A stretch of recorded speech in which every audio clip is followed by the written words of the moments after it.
Welcome to MedEvidence, where we help you navigate the truth behind medical research with unbiased, evidence-proven facts. Hosted by cardiologist and top medical researcher, Dr. Michael Koren. Hello, I'm Dr. Michael Koren, the executive editor of MedEvidence. And if you ever wondered what AI and psychiatry and clinical research had in common, you may find this podcast to be fascinating. Now, quite frankly, I don't think anybody has thought about those three things in the same sentence, but I have Dr. Rachna Saralka here, and she and I are going to talk about that, the intersection of artificial intelligence, psychiatry, and clinical research. So, Rachna, welcome to MedEvidence. Thank you for joining me, and I'm really excited about this conversation. I think it's going to take off in many different directions, so we'll have some fun with this and hopefully do a little education along the way. That sounds great. Thanks, Michael. I'm excited to be here. So just start us off. Let our MedEvidence audience know about your background, how you got to become a principal investigator, and your journey that covered all those areas that I just spoke about. Yeah, absolutely. So I'd say my journey started off in medical school at Thomas Jefferson University. Then I went on to do my psychiatric residency at Johns Hopkins. After graduating from residency, we have a little rivalry there. As a Harvard guy, sometimes you don't always get along. Oh no, yes. But I like you, so I'll make an exception. I appreciate you letting me be on the show. No, so after that, I moved out to the Bay Area for almost 10 years. And while I was out there, I wanted to really focus on patient care. I wanted to make sure that I was going to be a really good doctor. You know, I wanted to make sure in psychiatry, we see patients in all sorts of different areas. So in psychiatric emergency rooms, I worked in inpatient units. I was a consult liaison psychiatrist in the hospital. And I also held an outpatient practice for 10 years. Nice. So yeah, I wanted to make sure I was good at delivering care and have real experience in that. And then about 3 years ago, I then went back to school. And the big reason for that was while I was practicing, I was really frustrated by the amount of variability I saw in the quality of care patients got before they came to see me, depending on the different types of clinicians that they had seen, the types of treatments they had received. And the second thing that really bothered me were how poor the outcomes were, how poorly patients were really doing, especially the ones who felt like they had tried everything and spent years trying meds and treatments before they finally found one thing that worked. And in medicine, we call this kind of stratification. And we wish in psychiatry that we had better stratification to pick the right treatment for the right person first. And I was really disheartened by the lack of that. And I said, I want to go back to school and figure out how I can be part of finding some solutions to these problems. Very, very cool. Very cool. And yeah, go ahead. Yeah. So most recently, you're a principal investigator now with a national company that runs clinical trials. So talk a little bit about that connection. Yeah, so I ended up being here at Flourish Research as an investigator, but the way I landed here, the way I got interested in research was after I was at a startup for the last couple of years working on AI, using AI to measure depression levels and anxiety levels using audiovisual features. So the way somebody's face moves, the way their voice changes when they're talking. And during the process of being in that world of, working with the FDA, attending conferences, seeing other companies roll out AI therapists and lots of different tools, I was really frustrated by the quality of evidence that backed a lot of these tools. And I said, I want to be an expert in clinical research, and I want to know how to properly validate treatments and tools in an ethical manner because I want my patients getting well-validated care at the end of the day. And so that's why I entered clinical research. Interesting. So just educate me. This is not an area that I really track. How far is AI in treating a patient with depression? Is an AI bot as good or better than a therapist at this juncture? At this juncture, it is definitely not even close to being better than a therapist, I'd say. I think there's a lot of really interesting studies and a lot of really great tools that are coming out. And some of them show really promising data that, AI tools and can AI therapists probably can truly emote empathy, and they probably really can create patient alliance between the AI bot and the patient. And so there are studies showing that this can really happen. And I'd say when patients know who they're talking to and they're okay with the fact that they're talking to an AI agent, an AI bot, then it can work really well. There's a lot of dangers associated with it still. I'd say there are a lot of problems that have not been ironed out, a lot of safety issues, privacy issues, and I'm happy to get into the other things that I think are of concern there. But we're really getting closer and closer to having AI at least be part of the therapeutic process, right? So I think there's a difference between an AI bot being a therapist themselves versus AI being part of the process and trying to improve the treatments. Interesting. Yeah, I've heard that stated before about AI bots having empathy. And I have to say that I find that a statement that I'm going to push back on for the simple reason that empathy is intrinsically human. Is a computer can't have empathy. They can fake empathy. They can make the recipient think there's empathy, but empathy really, sort of by definition of the word, requires two human beings. Yeah. So, I totally agree with you. I think this comes into the problem of language, in my opinion. So we have this word empathy, and it's the word that we've had for a long time. So that's how we are trying to describe this relationship between doctor and patient. And we're trying to, and there are scientists who are studying what the factors that go into empathy and trying to measure, well, how well do AI bots do that?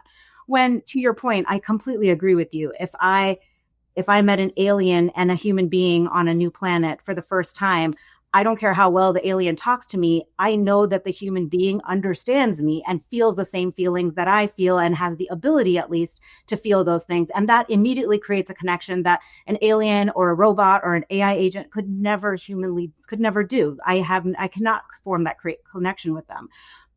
But I do think I can feel something with that alien. I do think I could feel something with that bot. I just don't think we have a term for it yet.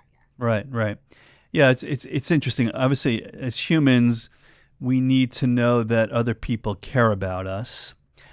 We need to know that our suffering is not unique to us. I think those are important things. But how to get that message across is really what sounds like your research is involved. And I had an interesting conversation recently.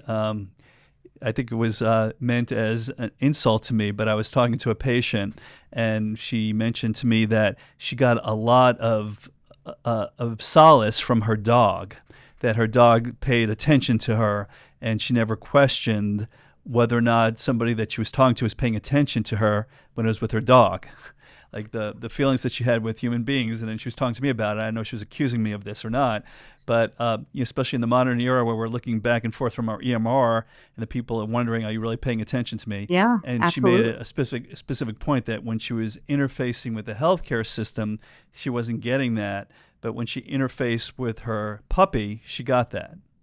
So, interesting.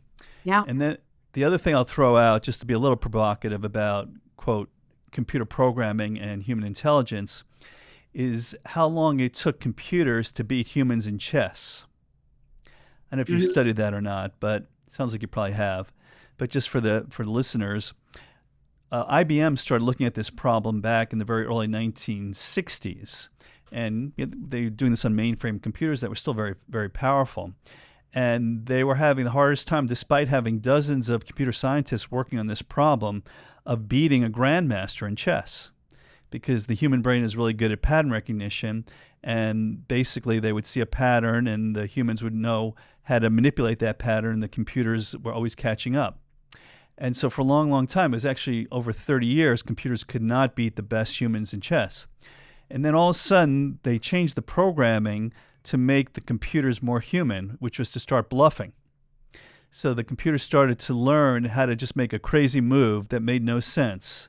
That was something that a grandmaster hadn't seen before. And at that point, the grandmasters would panic a little bit. They wouldn't know exactly how to deal with it. And then there was an opening for the computers to win. And nowadays, computers can absolutely destroy humans in chess. So there's no grandmaster that can consistently beat a computer. It's really flipped. But it took so many years to do that. And in psychiatry, that gets even more complex than chess. It's so much more complex. But I mean, I think what was really kind of uplifting and exciting about the entire history of AI and chess was that at the end of those 30 years, now the grandmaster, before it used to take, many, many years for somebody who was like an apprentice in chess to become a grandmaster. That time, I think, has been cut in half because now they're training with AI. They're practicing against AI, and how good they get is so much faster. And that's what I'm hoping is happening in healthcare, right? I love that point. That's a brilliant point. Thank you for bringing that up. That's exactly right. So, sometimes you have to think about things from the other way around, and I absolutely love that. There's so many places where the tail wags the dog, and we always have to think, let's get the dog to wag the tail. Yeah. No, and I definitely think that's where the most important applications will be in healthcare. It doesn't sound as sexy or as fun, but education using AI and helping doctors become better doctors, therapists become better therapists using AI is out there, and that's really exciting. Yeah, that's very cool. Yeah. So switching gears a little bit, tell me about some of the areas that you're working on now in terms of clinical research. What are you doing? What areas are you looking to do in the future?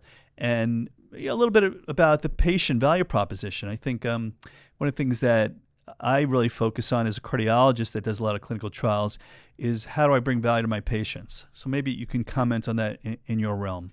Sure. So our site in Philadelphia, we have a lot of Alzheimer's trials right now, and we're growing out our depression trials at the moment. And I think that both of these sets of trials are so important. We have a lot of connections within our community to groups of foundations and group homes and places where we know a geriatric demographic lives, and we do our best to go out to those places and form connections in those communities so we can educate everyone. Even if we only get one or two people who end up being interested in a clinical trial, I think it's so important for people to know that we're at the precipice of being able to treat things that maybe you only know exist in your family history and you aren't even having symptoms of yet, like Alzheimer's disease, right? In the depression realm, I think there are so many, cutting edge treatments that are, one, trying to cut down on some of the horrible side effects of the existing treatments that we have, and two, trying to treat treatment-resistant depression in a way we've never been able to do before. And I think those are really exciting areas that both of those things I think aren't really out in the market yet. And, when patients come here, I love my job because I get to spend as much time as they need going through and educating them about not just what trials we have, but what the history of the disease processes that run in their family are and what potential treatments we could offer or even they could get from their outside doctor. Yeah, it's fascinating. So let's dig into that a little bit more. I think those are both super interesting areas. We'll start with depression. And again, I'm a cardiologist, but our site here in Florida has been involved in depression studies in the past. In fact, one of the studies that I was personally involved with was called the SAD Heart Study, which looked at sertraline back in the day as a way of treating post myocardial infarction depression, post-heart attack depression. Oh, fascinating. It turned out to be a very successful and safe treatment, most importantly safe post-MI, and probably is life-saving in many cases. So, but the problem with those studies is that there is a very strong placebo effect. So when you do a placebo-controlled study in depression, just the interaction with the team and the staff and the physicians seems to help people. Again, this empathy concept that we're talking about when we started. Yes. So yeah. Talk to us a little bit about that and ways of dealing with that, knowing it's not necessarily a bad thing. At the end of the day, if the study itself helps people, that's great. Yeah. Yeah. No, I think it's important for patients to understand that when you walk into some place that's doing clinical trials and you're there for depression, it's different from walking in to see your psychiatrist or your therapist, because when there is a trial in depression, to your point, the placebo effect means that people could get improvement not from just the interaction and help from talking to people in the community, talking to people at the site. And so what we do here is we do our very best to treat everybody exactly the same, which is not what we do really in personalized one-on-one therapy care, right? We would dig into each of your problems each day and dive into what's bothering you and what's not. We won't do that at a clinical trial site because we want to treat everybody the same, with kindness, with empathy. And we always will, and we can provide education, but we try not to, we don't go as deep into kind of emotional issues for that reason. Right. But at the end of the day, part of us plays a scientific role, and we want to see if the investigational product makes a difference. Yeah.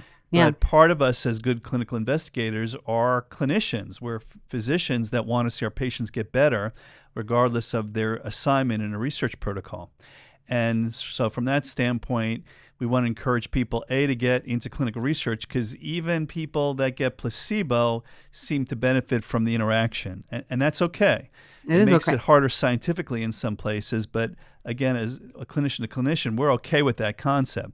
It's what my field relies on completely. I am more than okay with the placebo effect. And I think as long as we're, and most patients are too, So I agree. Yeah, and that's also true not only in psych studies, but other things that you would think would be more objective, but they actually are driven by stress, anxiety, and psychological issues. The number one that I've been involved with is blood pressure. Is that when you do a placebo-controlled blood pressure study, people's blood pressure goes down on placebo, just because they have the confidence of developing this rapport with the team and probably complying better with their baseline diet and exercise and everything else, and things all move in the right direction. Yeah. And I can tell some stories about really promising technologies that were very difficult to prove because of the placebo effect of people being in a blood pressure study. That's amazing. I didn't know that. Yeah, so interesting stuff, how that translates to different areas in clinical research. So let's shift gears a little bit to Alzheimer's or memory issues. And you brought up a really, really interesting point, is we don't know exactly when to intervene for this disease. And I think it's fair to say that most of the interventions that have been put out there to date have looked at the end stages of the disease rather than treating earlier. So maybe comment a little bit on that and help us understand that balance and trade-off a little bit more. Yeah, sure. So a lot of the earlier studies, to your point, were looking at, if somebody already has Alzheimer's disease, what can we do? And so there are, a few FDA approved medicines that help pull one of those proteins that can lead to Alzheimer's, called amyloid, out of the brain. What they found was that, when you do that so late stage to somebody who's already having significant symptoms, one, it only seems to reduce the symptoms about maybe 20 to 30% at best.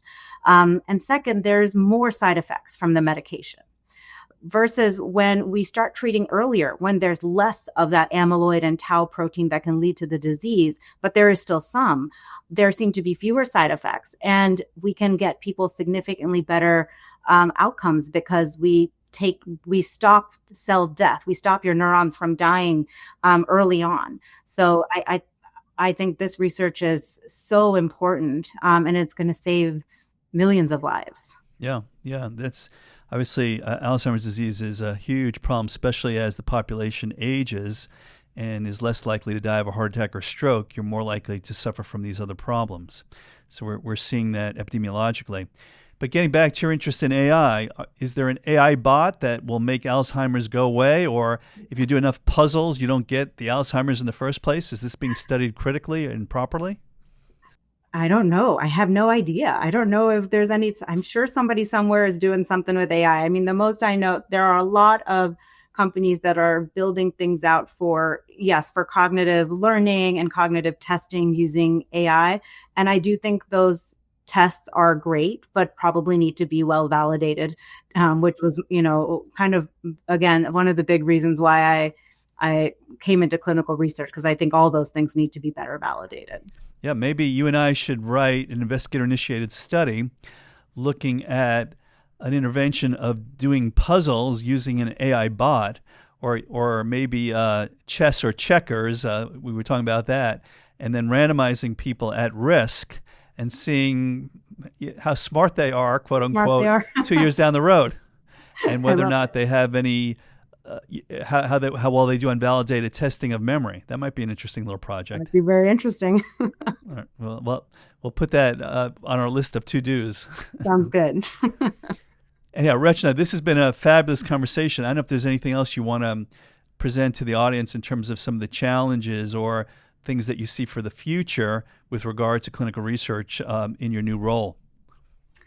I think the only thing I would add, and it's probably a larger conversation, something that I am starting to see when I'm going through these protocols with patients, is that when there are requests for